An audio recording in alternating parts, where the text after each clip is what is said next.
banget pagi-pagi.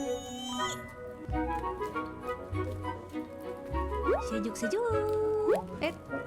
Bingung gue mau kemana. Mana sih dia narik gue?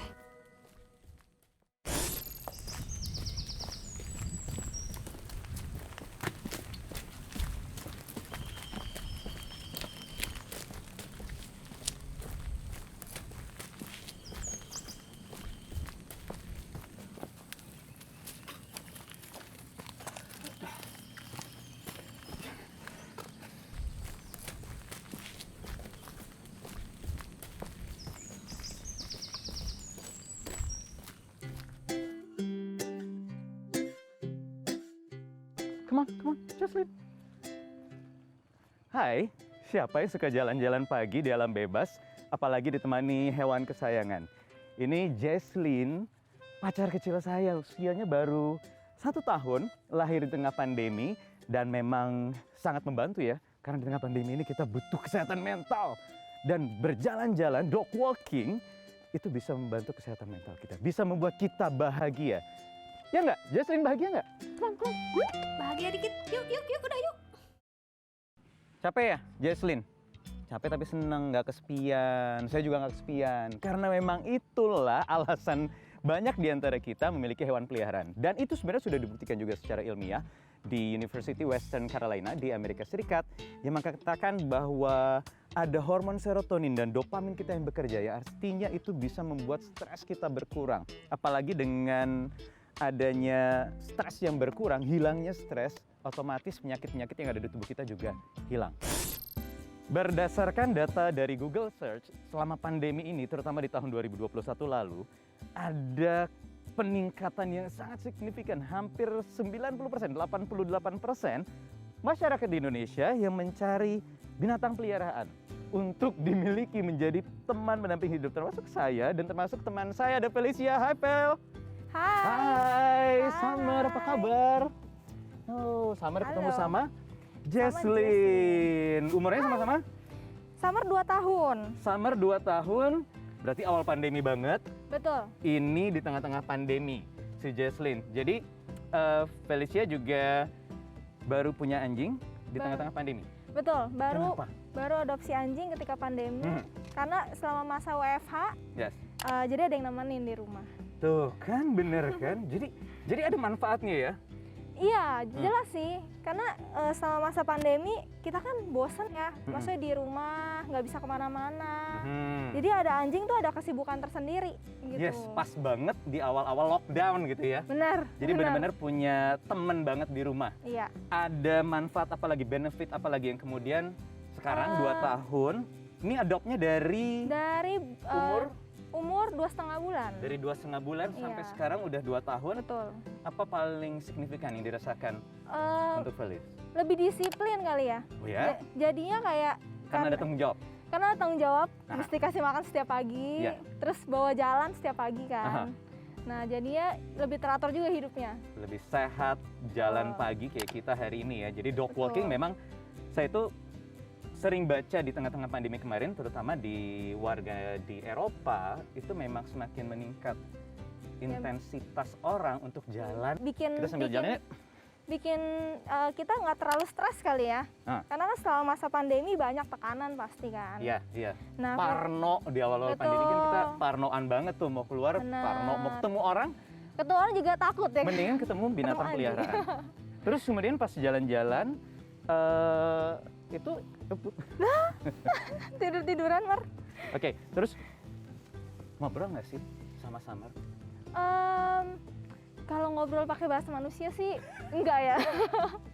Tapi emang aku ngelatih dia. Oke, gimana? Ngelatih untuk doing tricks.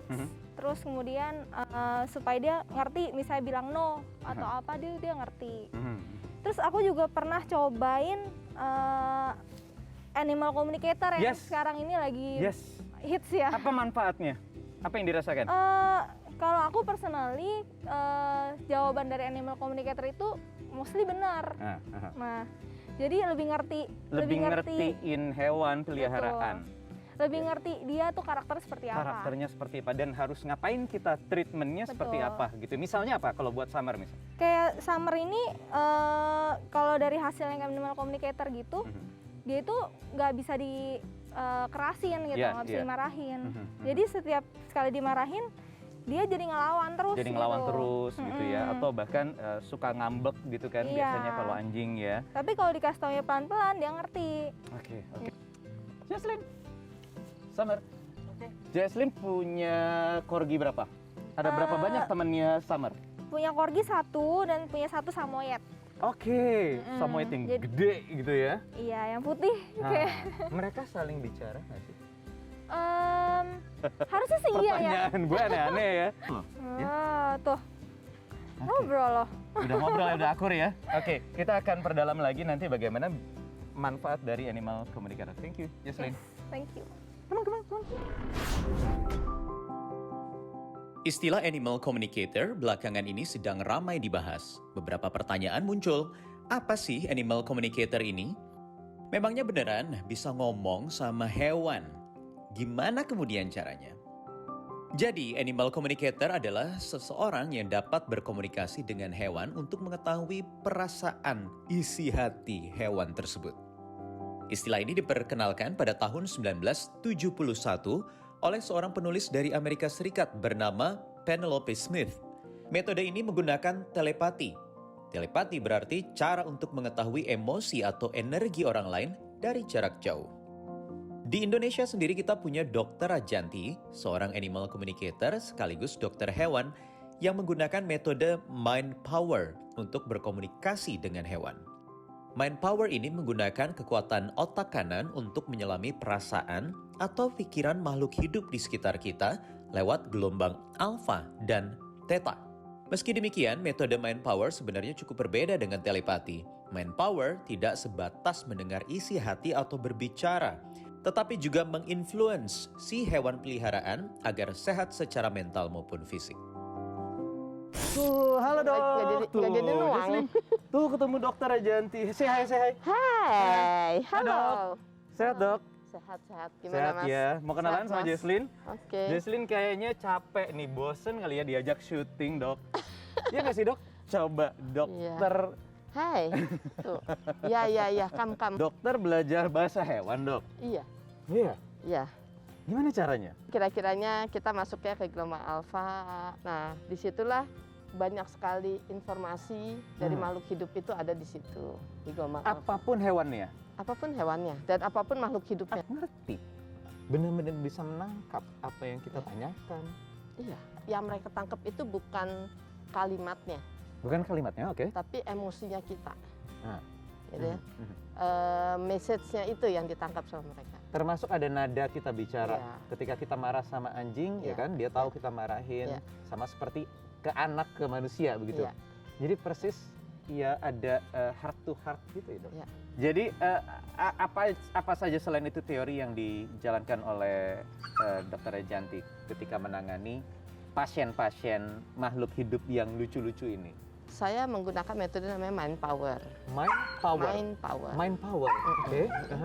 Mind power itu lebih kepada bagaimana kita menggunakan kekuatan pikiran kita, ya, otak kanan kita yang kita pakai. Ya. Ya. Kreativitas itu kan Ya ada di otak kanan. ada di otak Ya. kanan. Tapi sebenarnya otak kanan itu powerful banget ya, lebih power daripada otak kiri. Apa koneksinya? Apa yang kemudian ditemukan kalau kita bicara soal sekarang Jesslyn kenapa? Dia mau main. Dia mau main nih, nggak betah Penasaran diajak kesana. duduk gitu dari tadi syuting kan. Iya, iya. Bosan. Udah bosen, itu Dok, yang saya lihat. Ya. Apa yang terjadi ketika banyak hasil riset penelitian yang mengatakan bahwa kita manusia bisa mendapatkan banyak manfaat dari memelihara, mengadopsi hewan, kesehatan mental bahkan kesehatan fisik yang terjadi? Sebenarnya ya, hewan-hewan itu kan diciptakan, ya. Itu kan sebenarnya untuk kebaikan manusia. Jadi memang sudah kodratnya dia sebenarnya. Mereka itu diciptakan dengan masing-masing kekuatannya masing-masing. Ada contohnya seperti Jesslyn tadi. Jesslyn ini tipikal anak yang lebih ke family dog sebenarnya. Dia tidak terlalu concern dengan yang lain. Jadi kalau dilepas pun mungkin dia nggak bisa ngeblend, main wah untel-untelan. Nah, ada tipikal yang lebih ke nature. Ya, yang nature itu biasanya dia nggak begitu mau deket banget sama orang. Ya, tapi yang menarik adalah typical nature ini biasanya umumnya karena dia dekat dengan alam, mereka punya potensi untuk memberikan energi-energi positif untuk manusia. Dia bisa menghealing kita, bisa membuat kita lebih dalam positif mood yang positif. Hewan spesifik tertentu, hewan tertentu. Enggak. Apa saja? Apa saja. Oke. Terima kasih, Dok. Oke. Enjoy lagi ngeteh-ngetehnya di alam terbuka. Saya ingin cari Jesslyn karena kayaknya dikabur nih kemana. Thank you, Dok. Bye-bye. Thank you, bye.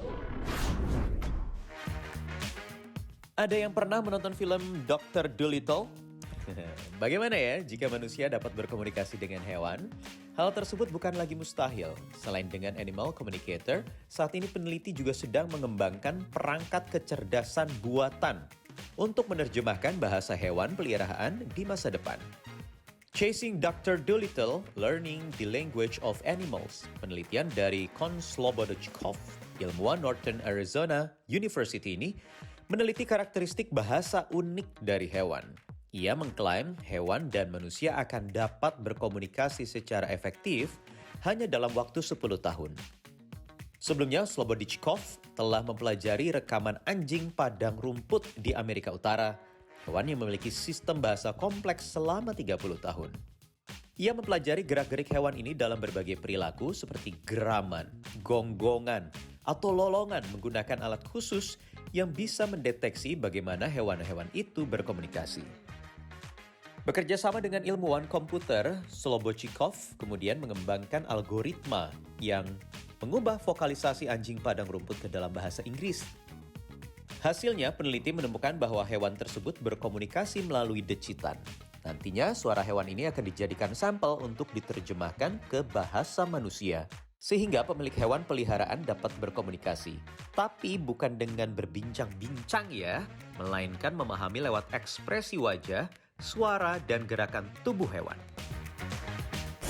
Di Belanda dan di beberapa negara ada lagi yang menarik, bahwa hewan juga bisa dijadikan sebagai alat terapi. Seperti hewan-hewan yang tidak lazim, yaitu sapi. Ada co-hugging atau memeluk sapi di Belanda. Untuk apa? Salah satunya adalah untuk menurunkan kadar stres karena sapi itu memiliki heartbeat atau detak jantung yang lebih lambat dan bulunya juga bisa memiliki efek menenangkan bagi orang yang menjalankan terapi itu. Kita lihat. Come on, let's go. Pernah terbayang nggak menjalani terapi dibantu dengan hewan, bukan manusia? Saat ini sudah mulai banyak praktik animal assisted therapy atau terapi yang dilakukan dengan melibatkan hewan untuk mengatasi suatu kondisi penyakit tertentu. Terapi dengan menggunakan sejumlah jenis hewan seperti anjing, kuda, burung, atau bahkan sapi banyak memberikan pengaruh positif terhadap orang-orang yang sedang sakit fisik maupun mental. Hal ini dikarenakan berinteraksi dengan hewan yang jinak dapat membantu suatu ikatan. Ikatan inilah yang dapat memberikan efek ketenangan pada pasien sehingga melupakan rasa sakitnya dan mengurangi stres. Salah satu contohnya adalah kegiatan memeluk sapi atau co-hugging di Belanda. Sejalan dengan munculnya berbagai tren gaya hidup sehat, aktivitas co-hugging ini juga dipercaya dapat menjadi salah satu praktek self-care. Dan saat ini sudah dilakukan di berbagai negara seperti di Swiss dan Amerika Serikat.